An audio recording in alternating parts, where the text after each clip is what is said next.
à tous et bienvenue sur le Twitch de la Team Tokar. Donc on est là pour une émission spéciale sur le DH. Donc c'est la deuxième qu'on fait avec notre ami Jocelyn alias Asimov qui est là ce soir avec nous. Bonsoir. Avec Zach Laoui alias Falcouille qui est là avec nous et moi-même Cosent alias Bebop. Donc on va faire une petite émission sur le DH. Alors on va commencer tout doucement pour laisser le temps aux gens qui vont venir petit à petit de nous rejoindre. On remercie déjà Sven Tiglan de nous avoir rejoint sur le Je chat. me demande si c'est pas Sven.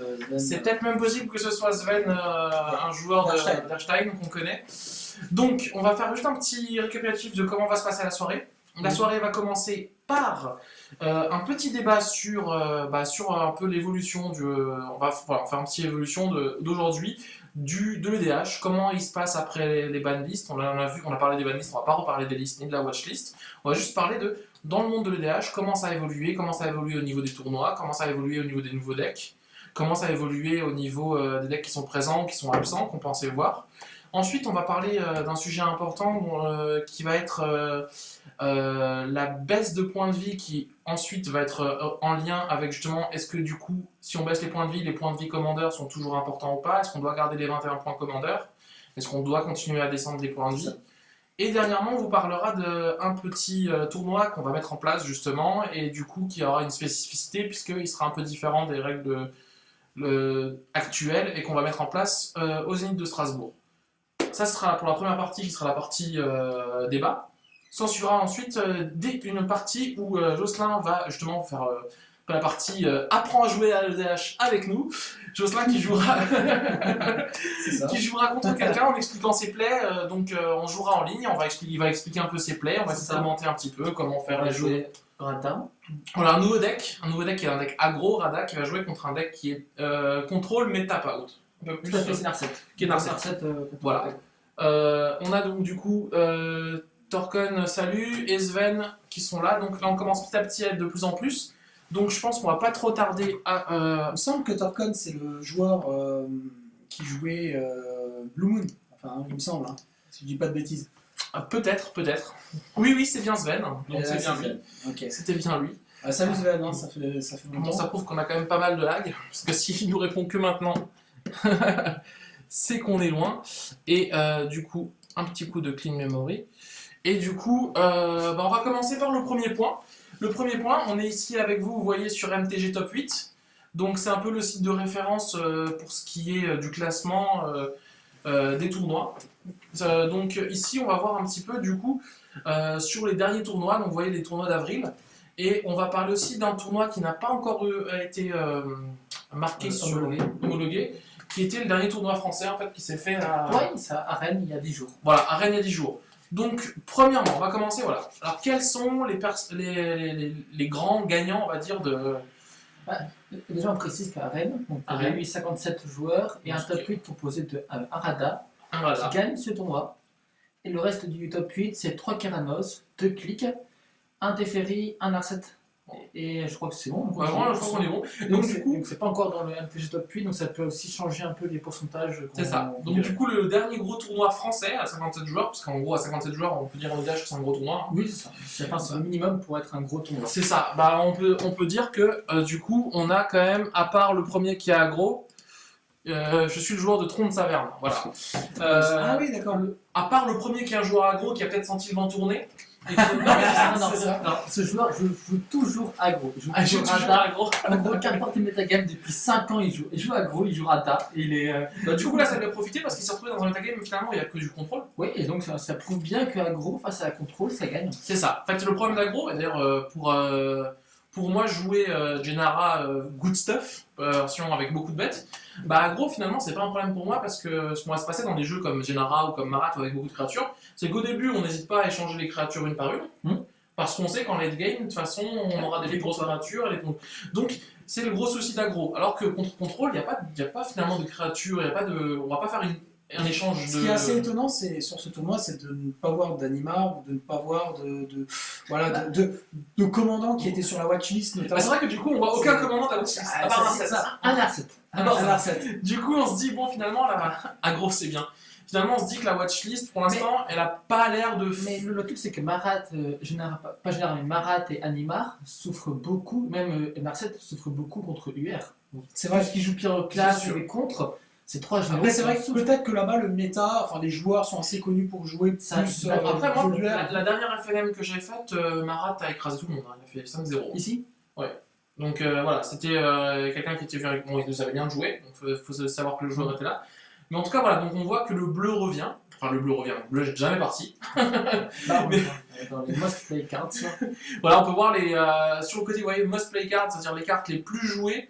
Donc on a en premier Brainstorm, carte bleue, en deuxième Jace, carte bleue, Counterspell, carte bleue, 10 cartes de contrôle. Force Will, carte bleue, Mandali, carte bleue, Sword of Plowshare, c'est pas une carte bleue, mais c'est une carte bleue quand même. Un peu, c'est pas bleu, mais c'est bleu quand même. Dix Fruta, une carte bleue, Remand, carte bleue, Sword of Fist and Famine, une épée, qui est pas une carte bleue, mais qui est jouée souvent dans certains decks bleus. Trou de mémoire. Et Memory Lapse, qui sont encore une carte bleue. On peut même essayer de voir quelles sont la suite, parce qu'on peut, vous voyez ici sur MTG Top 8, on peut cliquer et voir quelles sont les cartes après celle-ci.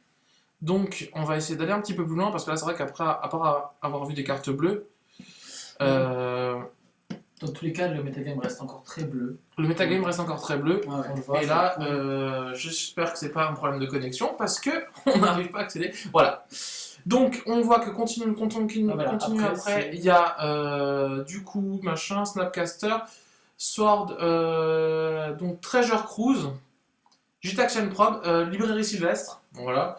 Council Judgment qui est une carte blanche, qui contrôle aussi un voilà, mais derrière Cryptic, Preordain et Great Days, on reste sur du bleu pendant quasiment les 20 premiers, donc c'est vraiment axé. Si tu reviens sur la liste du MTG Top 8, et si on revient sur là, on va revenir. C'est surtout que tu as encore très peu de tournois homologués. Donc c'est un peu, c'est trop tôt pour voir les... Voilà.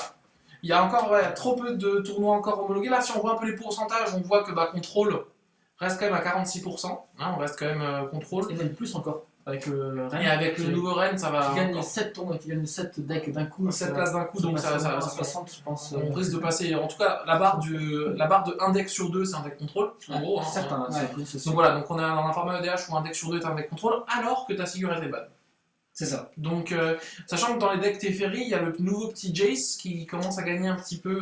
Il fait des choses, hein. Il fait pareil que Teferi, c'est ça. Ça dépend les match-ups changent entre les deux, mais en soi c'est quasiment le même deck. Il n'y a pas de grosse différence entre les deux. Donc du coup, les grands gagnants finalement pour l'instant de cette banlist, on a l'impression que c'est les decks bleus, quoi, parce que finalement... J'ai l'impression que le deck à part le deck Rada, qui du coup... parce que du coup, vu que les decks bleus gagnent en puissance, contrairement du coup, les decks aggro, voilà. Donc c'est logique et c'est plutôt une bonne nouvelle.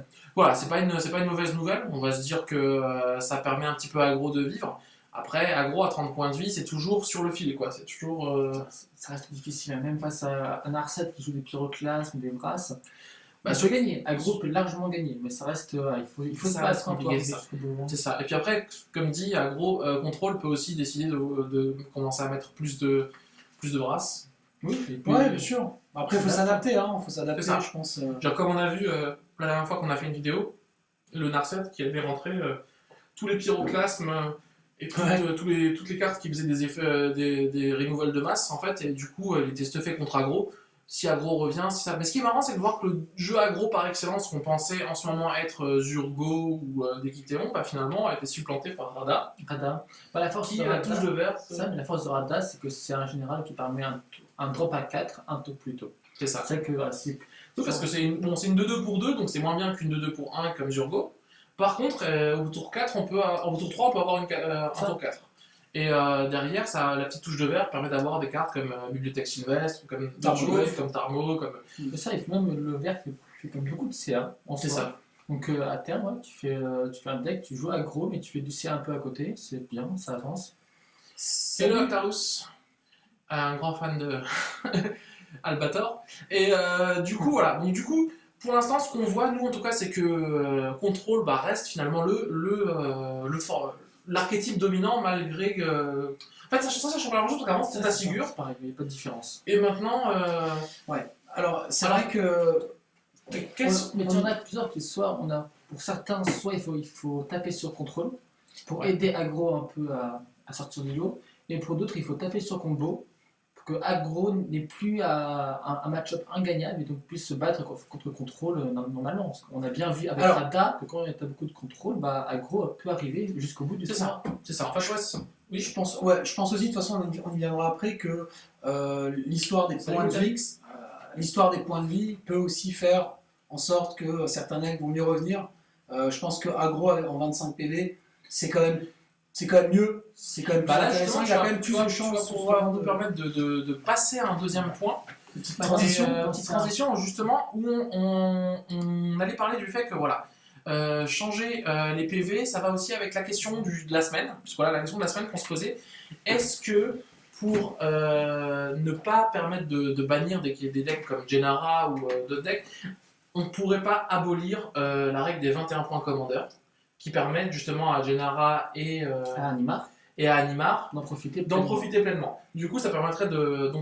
Donc on avait lancé un petit débat sur des forums de Magic, et les avis étaient plutôt assez contre. Assez contre, en fait. Nous, il y a 2 semaines, on était plutôt pour l'idée. C'est ça. Mais en général, pour les joueurs, c'est plutôt assez contre, qu'ils ne comprennent pas trop le fait de pourquoi enlever une règle qui en soi ne dérange pas. C'est ça. Enfin, en gros, ça c'est pas un souci. En règle générale, elle ne dérange pas la règle. Donc pourquoi s'embêter à enlever ça, ça fait un peu du charme du commandeur. Ça. Pour eux, ça donne. En fait, il y en a certains qui vont dire on enlève une identité au commandeur. Voilà, il y a des gens qui sont très attachés à ce concept de l'idée du commandeur, et ça je peux le comprendre. Il y en a d'autres qui vont être plus des joueurs, et là où ils n'ont pas tort, c'est dans le sens où pour les joueurs non compétitifs, on arrive toujours à ce débat, est-ce qu'on oriente le jeu purement compétitif et on s'en fiche des non compétitifs, mais dans ce cas-là, ça veut dire que le format devient un format élitiste.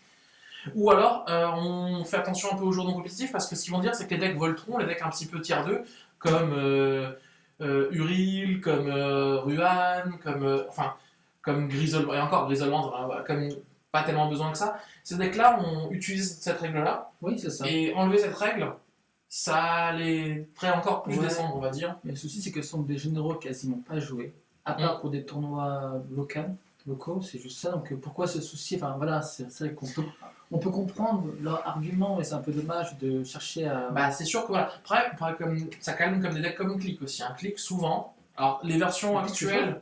C'est dominant. Les versions actuelles jouent maintenant la combo Griselbrand, donc tue moins souvent en 21 points commandeur. Mais c'est vrai que ça calme certains jeux qui tuaient avant qu'au GG. Après, comme disaient certains commentateurs sur les forums, disaient le souci c'est qu'on risque du coup de voir arriver. Je pose la question ouverte, le débat. On risque de voir arriver plein de jeux Martyr Life, plein de jeux live, plein de jeux qui du coup vont dire, vu que je peux plus mourir, parce que avant ce que les commentateurs disaient, c'est que vu qu'on pouvait plus, de toute façon on mourait au point commandeur, ça servait à rien en EDH de gagner des points de vie, puisqu'au final on allait quand même mourir si on prenait les 21 points. C'est pas faux.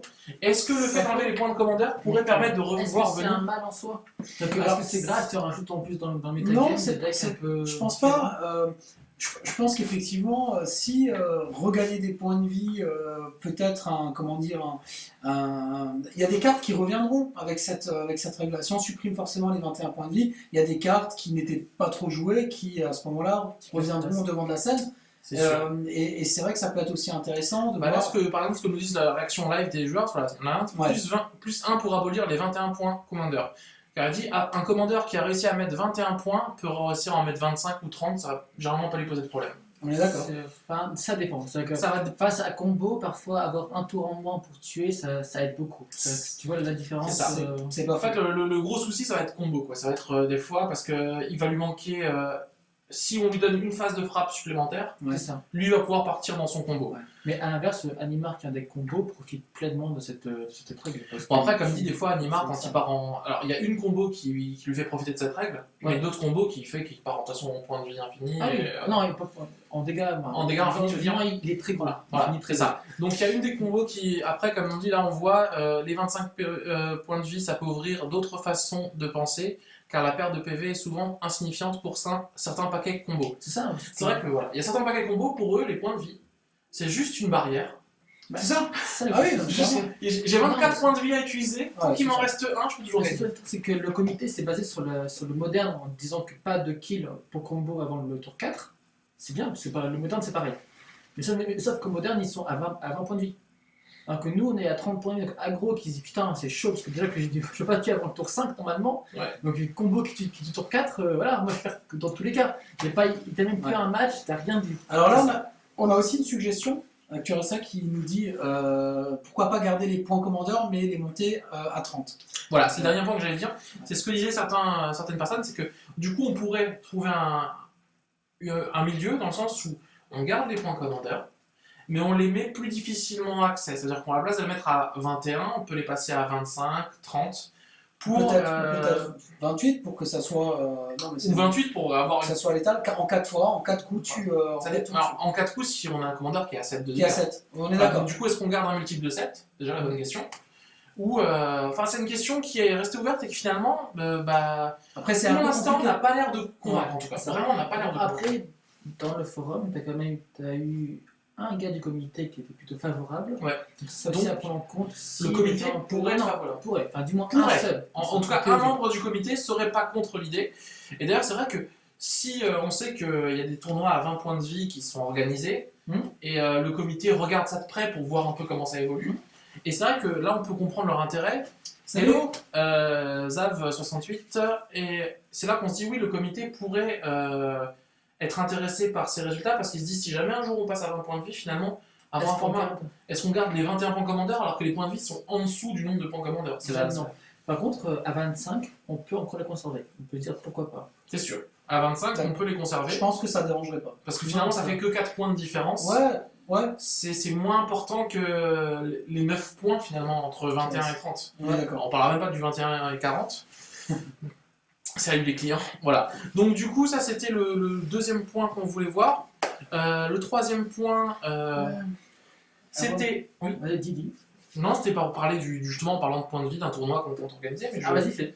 Voilà. Donc le troisième point, c'est justement, on vous parle de points de vie, on parle de tournois tests qui sont en train de se faire à 20 points de vie. Et donc, avec la team et l'association Kakemono qui organise la Japan Addict le 4 et 5 juin au Zénith de Strasbourg, on va s'associer à eux pour faire 2 tournois, dont un tournoi commandeur où justement on veut essayer de mettre en avant ce test.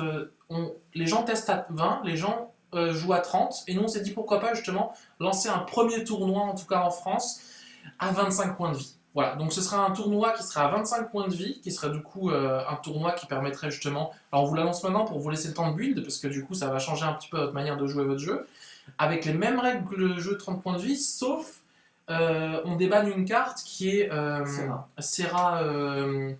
c'est pas Serra, c'est disciple de Serra ou... Du moins la 5-5 pour 1. C'est vrai, c'est la 1-1 vol qui fait que, en fait, quand on a 30 points de vie ou plus, elle gagne plus 4 liens de vie. Et du coup, c'est qu'une 1. Alors, on comprend qu'à 30 points de vie, elle soit à ban parce que du coup, ça fait tour 1, une 5-5 vol, vigilance, liens de vie. Si on n'est plus qu'à 25 points de vie, finalement, tour 1, ça reste qu'une 1. Donc, du coup, elle est plus aussi forte. Donc, c'est la seule carte qu'on débanne. On va pas trop jouer avec la banlist. La banlist, ça reste la même. C'est juste ce petit changement-là. Ouais, ça donne envie de jouer un peu Karlov. Serra en avenir. C'est ça. Serra en avenir, c'est ça, exactement. Merci beaucoup. Donc, c'est ça, c'est Serra en avenir ou en devenir, un truc comme ça. Mais en tout cas, voilà, du coup, Serra Ascendance pour la version anglaise. Du coup, le tournoi serait un tournoi organisé sur une base, on part sur une base de 30 joueurs et on fera normalement un top 8. S'il y a moins, ce sera un top 4. Donc on a prévu des lots, on vous a mis le lien, la Seb Soutenay vous a mis le lien sur Facebook, c'est sur notre table aussi. Et donc le but qu'on veut, c'est vraiment aussi un but de tester. Voilà, on est dans un but où on veut aussi faire évoluer le format ADH. Donc on veut tester, on veut vos avis, donc venez aussi pour voir ce que ça donne un format 25 points de vie. On aimerait aussi à la fin, si pour ceux qui ne dérangent pas, vous donner un questionnaire pour vous dire justement ce qui vous a plu en 25 points de vie, ce qui vous a pas plu, ce que vous trouvez qui passe mieux, quels sont les decks qui vous ont donné l'impression de mieux briller dans ce format-là. Du coup, c'est vraiment, voilà c'est vraiment ça qu'on aimerait faire. Et du coup, on profite de ce Twitch pour vous en parler. Je t'ai coupé avant. Non, mais c'est parfait, tu as tout dit. On peut juste préciser que les différents tournois en 20 points de vie sont de plus en plus joués. Sur Paris, ça commence à être pas mal joué. Sur les différentes régions de France, des petits magasins proposent des 20 points de vie. Donc il y a aussi une demande de la part des joueurs de voir ici quelque chose d'autre. C'est vrai que le fait de pouvoir avoir quelque chose de nouveau, pouvoir changer son deck, pouvoir dire je vais prendre mon deck et je vais le penser différemment, forcément ça donne envie. La question maintenant est de voir, c'est est-ce que sur le long terme, Ça peut pas faire. Est-ce que ça va rester? Est-ce que c'est pas un effet de mode qui fait que les gens ont envie de tester parce que ça leur donne un besoin de changement? Est-ce qu'au final ils vont pas se rendre compte que 20 points de vie c'est trop peu? Est-ce qu'ils vont pas revenir sur les 25? Justement, c'est pour ça que nous on propose ce tournoi à 25 points de vie. Et à l'inverse, pour les différents pays étrangers. 4e point, on va parler un peu de la communauté internationale. Depuis. D'accord, je parle plus fort. Mais donc pour les pays étrangers, la grosse différence depuis la banlist, c'est que il n'y a plus eu de gros tournois. C'est ça. Voilà. Ils sont tous entre 15 et 20 joueurs. C'est ça, en moyenne, c'est ça. Et puis pour eux, c'est un gros souci. Beaucoup de joueurs ont droppé le format. Alors peut-être que c'est temporaire, peut-être qu'il y a d'autres raisons derrière, mais c'est un constat. Depuis un mois et demi. C'est ça. C'est à peu près ça. Ouais, un mois, on va dire un mois, parce que c'était le 12 avril, je crois, 2 ou 3 avril. On va pinailler, un mois. Les organes étrangers ont vu une baisse de fréquentation de leur tournoi et ne savent pas quoi faire. C'est ça. Donc nous, on va pas. Alors, faites attention, on va pas faire on va pas en faire une critique ou quelque chose. On dit juste que pour l'instant, c'est un constat. C'est un constat. Il y a un court terme qui est fait. Voilà. Il se peut que ce soit dû au fait que les gens tout à coup se sentent un petit peu, je sais pas, la période des examens, mauvaise période de l'année. Il se peut qu'ils reviennent. On sait pas. La seule chose qu'on vous dit, et il faut pas commencer à interpréter nos paroles, c'est que dans la communauté internationale, il y a une baisse de fréquentation de tournois d'Edge. Après, c'est un constat fait par rapport aux événements qui ont eu lieu. Si sur la suite on voit que ça perdure, là on dira comment, on vous en parlera et on dira que là c'est peut-être dû que la banlist ou la watchlist a fait peut-être plus de dégâts sur le Dis-moi, l'orga philippin m'a clairement dit que plusieurs joueurs ont droppé le format. Simplement, ils ont arrêté le format, Bon, voilà. Beaucoup, c'est sur un coup de tête, et ça peut après revenir. C'est ça, c'est ce qu'on appelle le rage kit. Il y a beaucoup à chaque banlist, ça arrive. Ça. Même en moderne, c'est pareil. Je veux dire, pour ne citer que 2 exemples, je citerai le premier qui s'appelle Twin et Pod. Le deuxième, à la suite de ces 2 bans, à chaque fois, il y avait sur les forums, ça s'enflammait des joueurs qui disaient j'arrête Magic forever, le moderne c'est de la merde. Et on voyait ces mêmes joueurs-là, genre 2 mois après, jouer avec Blue Moon ou jouer avec Podless Medira, qui est devenu d'ailleurs le deck à battre en ce moment, quoi. Je veux dire. Non, on est d'accord. Ils ont trouvé un nouveau deck, mais c'est vrai que sur le moment, c'est des joueurs qui se sont blessés et trahis un petit peu par cette banlist qui arrive et qui n'est pas prévue, parce qu'un joueur, quand il jouait Twin, j'avais de l'avis, serait dit que ça allait être ban dans la foulée. Je veux dire, même nous, on en parlait, on voyait Bloom Titan, on voyait pas Twin. Maintenant, il y a des règles qui sont établies par Wizard. Si Wizard le fait, c'est qu'ils estiment que Twin était trop fort à ce moment-là. Et en Commander, c'est pareil. C'est un comité qui, pour le moment, régit ça. Nous, on est là pour faire un simple constat, c'est-à-dire voir qu'effectivement, dans des pays comme les Philippines, pour le coup, il y a une fréquentation qui est moindre. On sait que c'est des pays où, gros pays à la base. C'est des gros pays où les commandeurs, quand on regardait, effectivement, il y avait 60-70 joueurs. Et là, pour le coup, 20.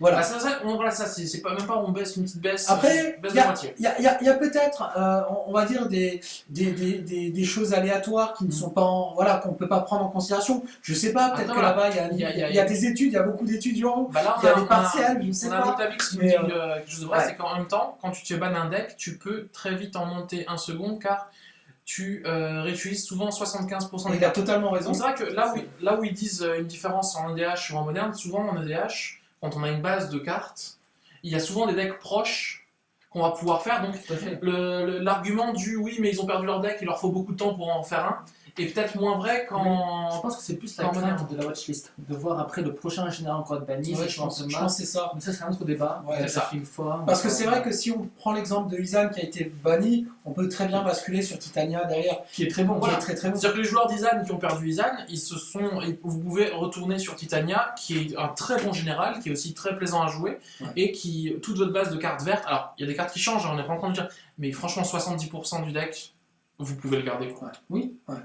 Le reste, ça coûte pas très cher à acheter. C'est ça. Le reste, ça coûte pas très cher. À partir du moment où vous avez votre Wasteland, votre port Rishadan.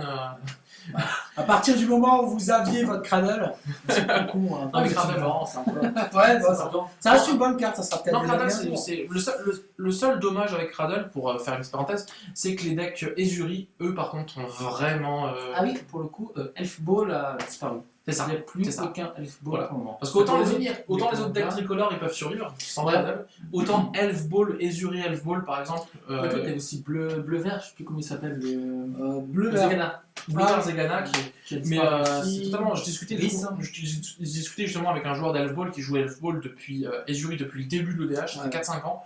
Il m'a dit bah j'étais obligé de passer à Marat. Hein. Je veux dire Ezuri c'est sans Cradle. Parce qu'on joue Cradle, on joue 5-6 moyens de tuto. Et voilà en fait, du coup simplement.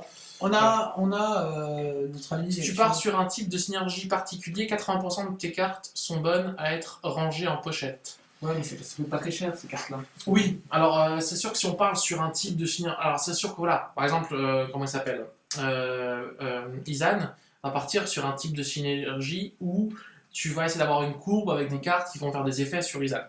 Alors du coup, Titania va pas jouer ces cartes-là. Mais les cartes qui vont changer, tu vas voir les cartes de Titania, c'est des communes, des Enco à 30, 40 centimes, 1 euro, 2 euros. C'est les grosses cartes en vert. Puisque ce qui va coûter cher, c'est les grosses cartes en vert.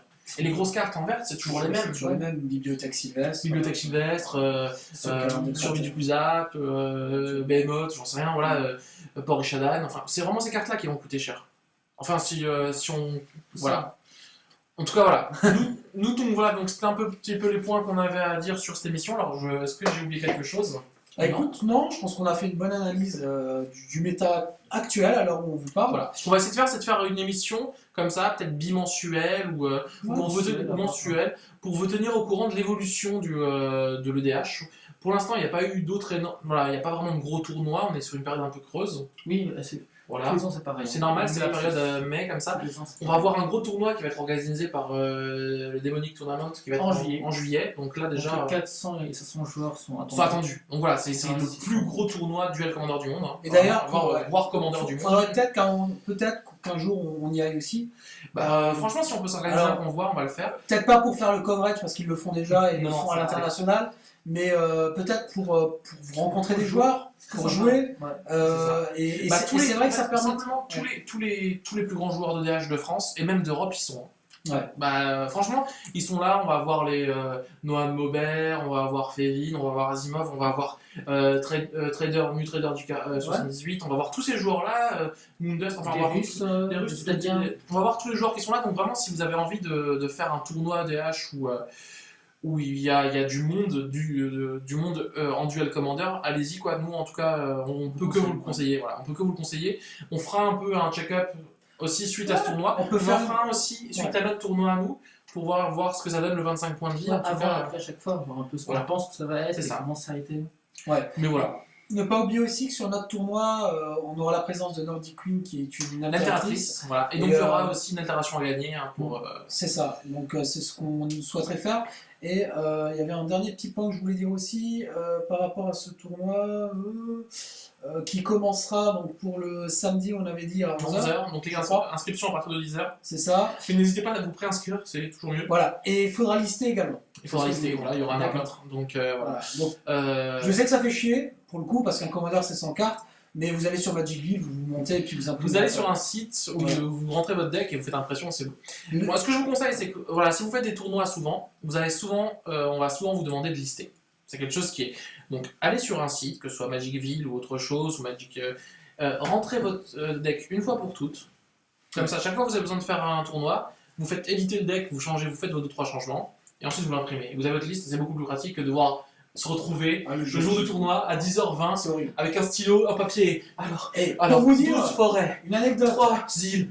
L'année dernière, sur notre tournoi du commandeur, j'ai 2-3 joueurs qui m'ont claqué dans les mains parce que je leur ai dit qu'il fallait qu'ils listent. Mais c'est quand même fou, mais c'est vrai ce que je veux dire. Parce que quand vous arrivez une demi-heure avant le tournoi et qu'il faut lister 100 cartes, si t'es pas bien réveillé, t'as juste envie de te tirer une balle. Hein. Donc c'est vrai, essayez de vous y prendre avant. C'est le petit conseil du jour, c'est le petit truc et astuce. Surtout, essayez de penser au fait que ça va être un tournoi où vos adversaires et vous avez que 25 points de vie. En fait, tout l'intérêt du tournoi, c'est ça. Vous avez 5 points de vie en moins et votre adversaire aussi. Est-ce que ça veut dire qu'il faut que vous veniez avec un deck aggro ? Pas forcément. Est-ce que ça veut dire que votre jeu contrôle, il faut qu'il change ? Il y a des chances. Il y a des grosses chances. Donc voilà, il faut essayer de trouver un équilibre. Donc voilà, vous avez top chrono environ un peu moins d'un mois, voire un mois pile, pour pour changer votre deck, pour penser au méta, sachant que l'intérêt, et là c'est qu'on va pas pouvoir net decker dans le sens où on peut pas aller sur MTG Top 8 ou regarder les listes, puisque c'est que des listes qui sont prévues à 30 points de vie, donc là du coup il va falloir un peu penser à votre liste, et du coup ça va donner un côté intéressant, ça va être des listes faites par les joueurs eux-mêmes, et c'est aussi ça qu'on veut voir en fait, voilà. Donc en tout cas, merci pour cette émission, donc l'émission va s'achever ici. Pour ceux qui veulent s'arrêter là, on vous dit à bientôt, et pour les autres on va suivre dans peu de temps sur les parties commentées. Bye bye à tous pour ceux qui s'arrêtent là. À bientôt. Ciao ciao.